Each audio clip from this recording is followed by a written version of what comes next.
O mundo tem acompanhado estarrecido a situação que o Rio Grande do Sul tem vivido nestas últimas semanas. E esse cenário, né, de tragédia que o Estado vive, ele está longe de terminar, de tomar um rumo mais positivo, dadas as condições climáticas que todos nós temos acompanhado. E também muito se questiona os impactos que essa tragédia terá para o restante do Brasil. Por exemplo, no que diz respeito ao preço do arroz, visto que o Rio Grande do Sul é o maior produtor de arroz do nosso país. Sobre esse assunto, nós vamos conversar com o Cleiton Santos, ele que é CEO da Agrodados Inteligência em Mercados de Arroz, que vai nos falar um pouquinho sobre esse atual cenário. Primeiramente, Cleiton, obrigado por nos atender e receba a nossa solidariedade por toda essa condição que o Rio Grande do Sul tem vivido. Boa tarde, Guilherme. Muito obrigado. Um prazer falar contigo, com o pessoal da Rádio Clube. Na verdade, a gente está passando por uma série de dificuldades. A minha cidade, onde eu vivo, ela é exatamente no centro do Rio Grande do Sul. Foi uma das primeiras cidades atingidas pela cheia, né? Aqui, o Rio Jacuí, que é o principal rio do Rio Grande do Sul, passou por cima da ponte que dá acesso à cidade. Ainda estamos ilhados, mas as coisas, felizmente, na nossa cidade não houve óbitos e não houve nada mais grave. Temos, claro, 500 pessoas fora de casa, né, desabrigadas ou na casa de parentes. Ficamos 8 dias sem água. A internet agora que voltou, né, depois também de 8, 9 dias, também muita oscilação na energia elétrica, mas estamos bem, todo mundo aqui na cidade com saúde, nenhum ferido, nenhum risco de vida, um risco de morte, melhor dizendo. Então, a situação, a gravidade está na situação econômica. E aí eu te digo, e aí eu entro no nosso assunto, né?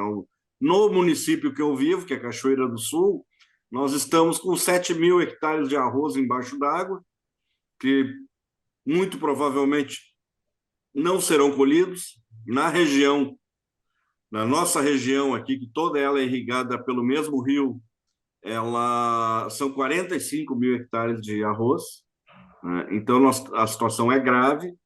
E no meu município, 85.000 hectares de soja que foram comprometidos em função do excesso de chuva, e 2.000 hectares de milho. Nem falo sobre pastagens, ainda mais nesse momento de transição entre verão e inverno, que a pastagem terminou a pastagem de verão e a de inverno não está instalada ainda. Então, nós vamos ter problemas bastante aí no campo alimentício, principalmente de rações também. Mas com relação especificamente ao arroz, Guilherme, o que se tem é que nós estamos vindo já de algumas safras com redução de área, com redução produtiva, e o arroz acabou se valorizando bastante na pandemia. Pós-pandemia, em função dessa valorização, o Rio Grande do Sul, que responde por 70% da produção de arroz do Brasil, ele aumentou a área, e aumentou significativamente. Nós passamos de 830.000 hectares para 900.000 hectares, então 70.000 hectares, aí quase a gente chegou praticamente a 10%, 8% de aumento da área, porque o arroz estava valorizado na época de plantar e o produtor viu isso como oportunidade. A grande questão é que o arroz já vinha com valores mais altos ao consumidor, até pela valorização ao produtor. Mas a gente tem que analisar algumas coisas. Vamos começar pela produção. Mesmo com essas perdas, como o Rio Grande do Sul aumentou muito a área plantada, a produção deste ano vai se equivaler praticamente à do ano passado. Esses dados são do IRGA. O Rio Grande do Sul, ano passado, colheu 7.200.000 toneladas de arroz, e esse ano deve colher 7.100.000 toneladas de arroz. O outro fator é que o Rio Grande do Sul, o Brasil entrou o ano com um dos menores estoques de passagem ano a ano da história. Por quê? Porque nós exportamos bem ano passado, né? Embora o Brasil importe aí 1.200.000, 1.300.000 toneladas de arroz do Mercosul, 95% do Mercosul, o Rio Grande o Brasil também, mas é principalmente o Rio Grande do Sul, conseguiu exportar em torno de 1.700.000 toneladas. Nós tivemos aí um superávit na balança comercial. Nós não temos há muitos anos, já desde o início do século, nós não temos mais estoques reguladores. O estoque da Conab geralmente aí fica em torno de 20.000 toneladas, quando historicamente a Conab operava aí com até 2 milhões de toneladas. O problema no tempo do estoque da Conab era o seguinte: a Conab comprava o arroz do produtor a preço de arroz, né, que é o produto mais barato da cesta básica, e quando os preços começavam, na safra, né, e quando os preços começavam a subir ao longo do ano, que o produtor ia ter alguma possibilidade de margem de lucro, a Conab colocava todo esse monte de arroz de novo no mercado e mantinha preços baixos. Historicamente, nós, desde a ditadura militar, nós temos governos populistas. Dentro da ciência do governo populista, a melhor maneira de manter-se no poder e de manter a sua condição política é manter comida barata.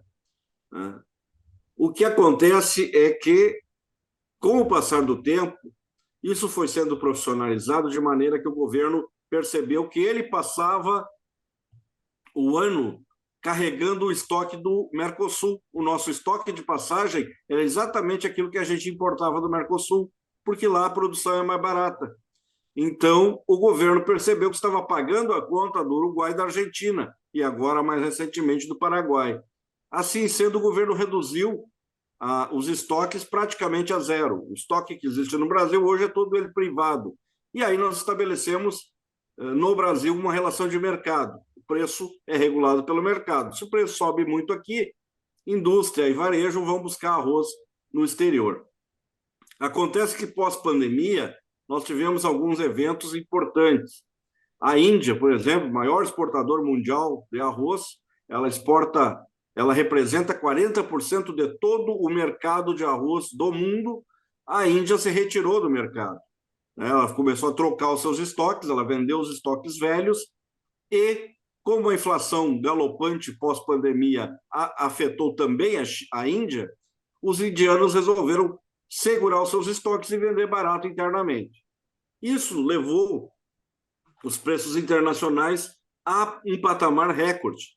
Então, internacionalmente, os preços estão altos. Nacionalmente, os nossos preços também estão altos, porque nós estamos exportando mais do que importando e produzindo menos do que produzíamos antes.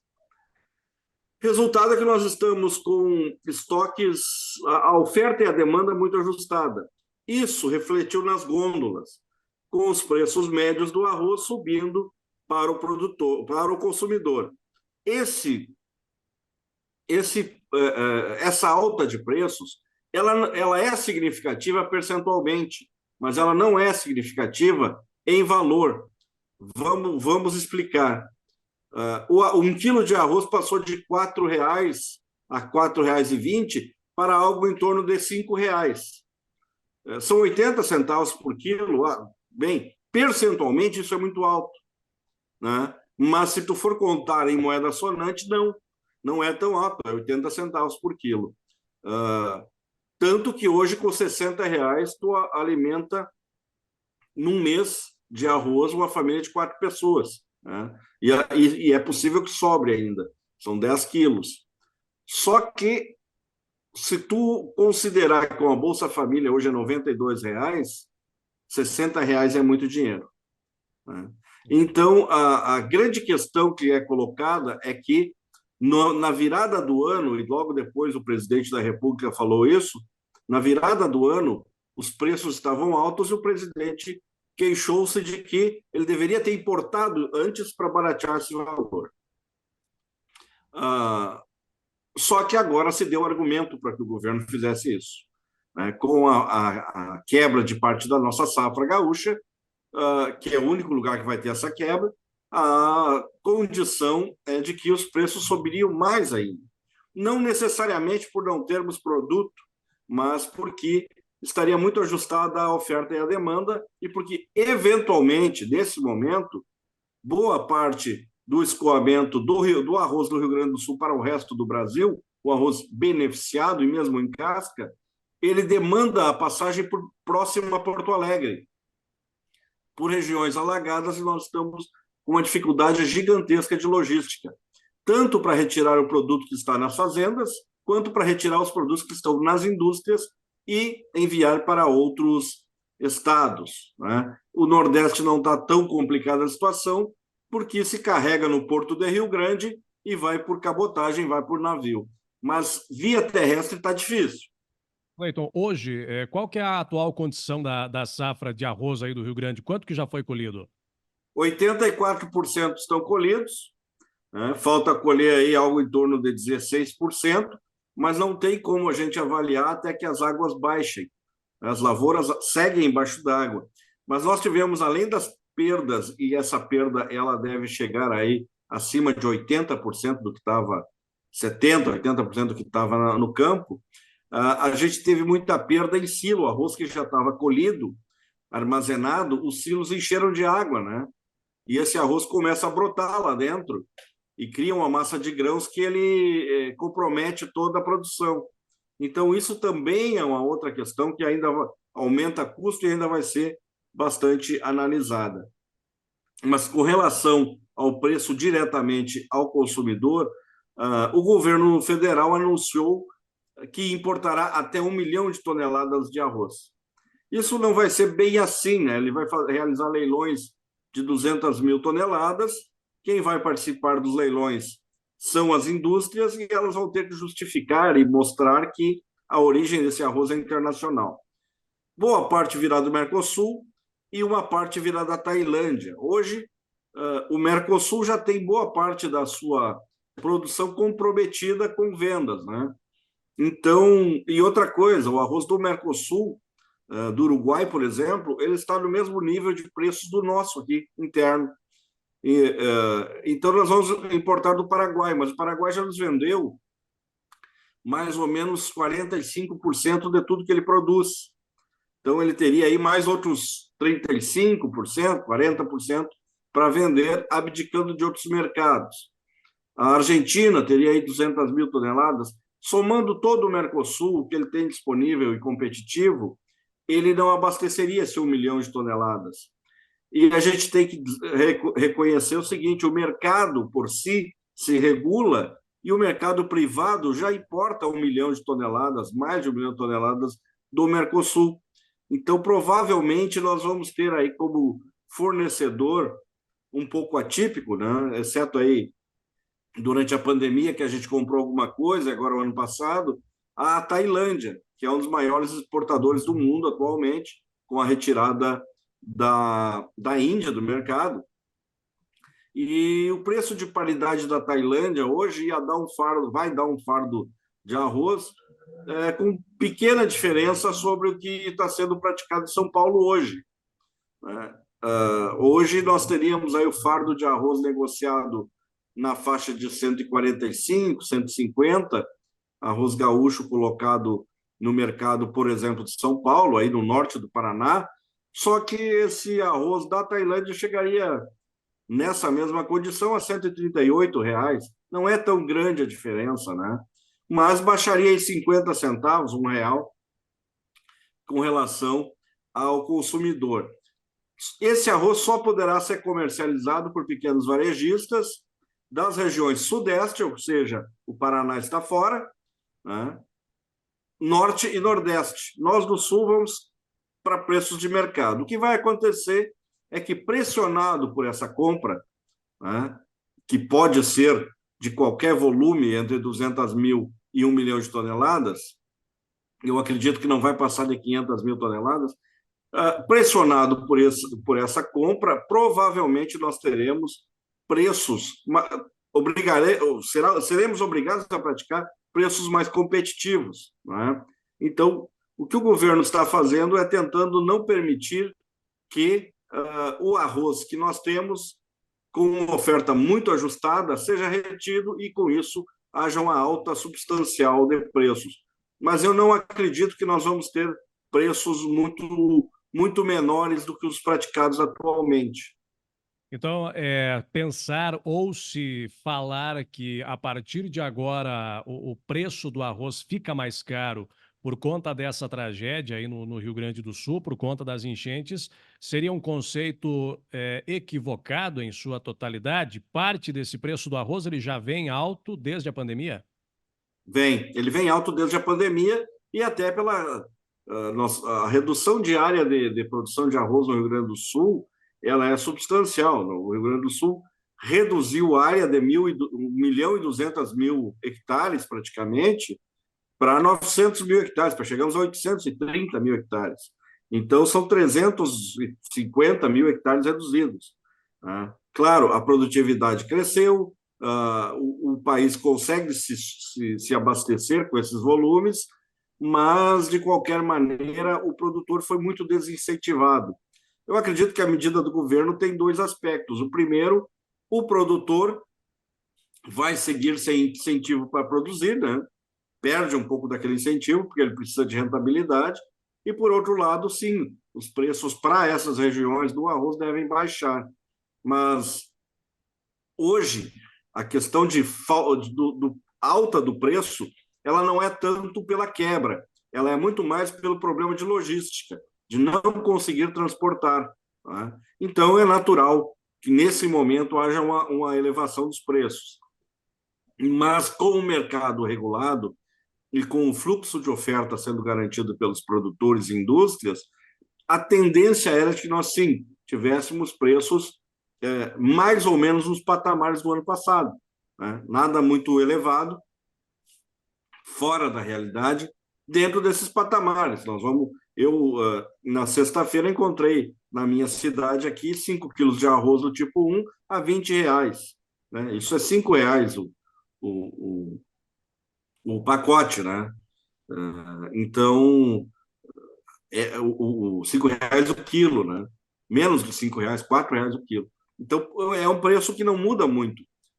Claro, vai ter marca que vai estar quase R$ 40. Bom, mas aí é a opção de quem quer comprar arroz a R$ 40, né? Tem marcas mais baratas, tem opções. Mas com a intervenção do governo, o problema da intervenção do governo é que sempre que o governo entra no mercado, ele esculhamba o mercado. Né?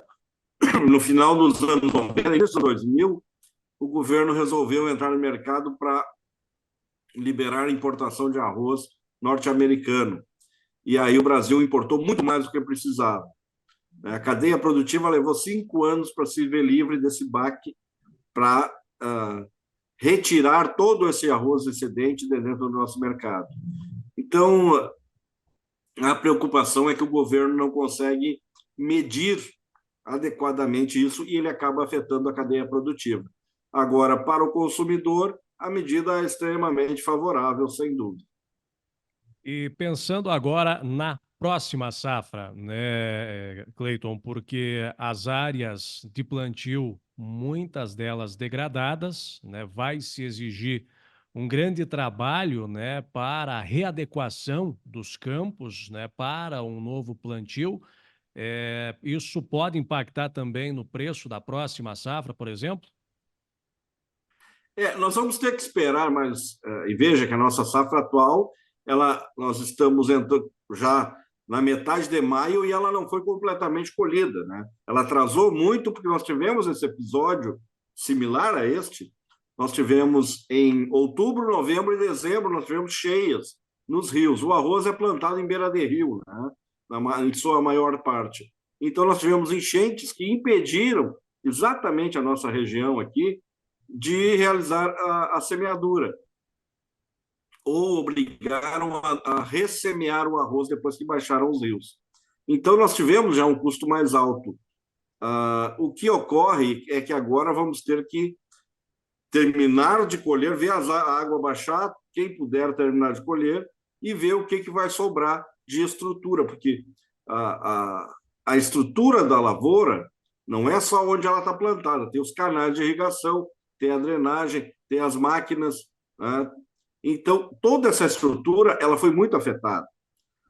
Nós temos vídeos de produtores de arroz aqui no município de Agudo, que a lavoura, toda a parte de solo da lavoura foi levada, ficou só pedra.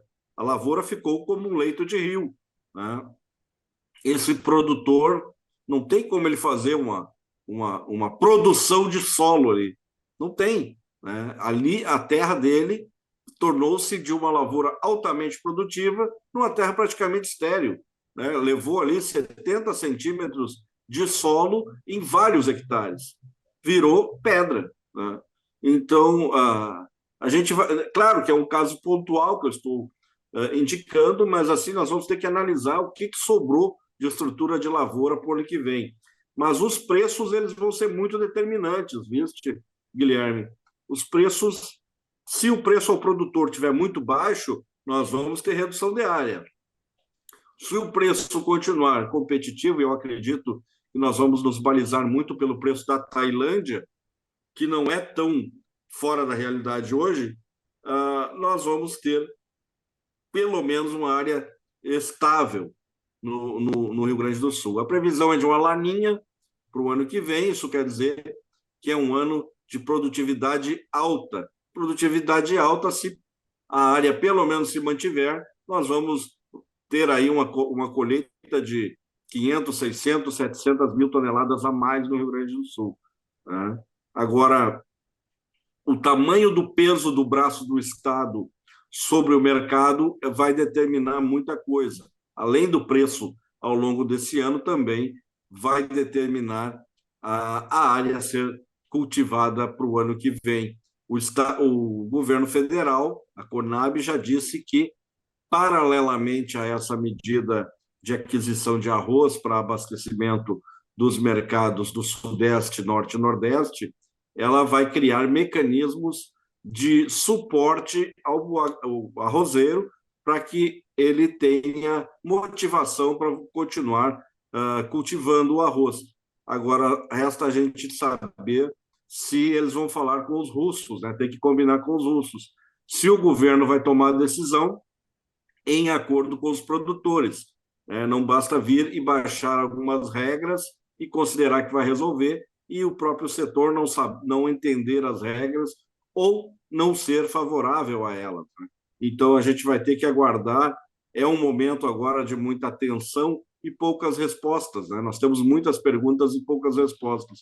Mas a tendência, na minha opinião, é que a gente tenha, mesmo com a entrada de um volume, desde que esse volume não seja exagerado, nós tenhamos preços entre a estabilidade um pouquinho menos lá para frente, a partir de agosto, setembro. Mas agora a tendência ainda é de alta por essa dificuldade logística.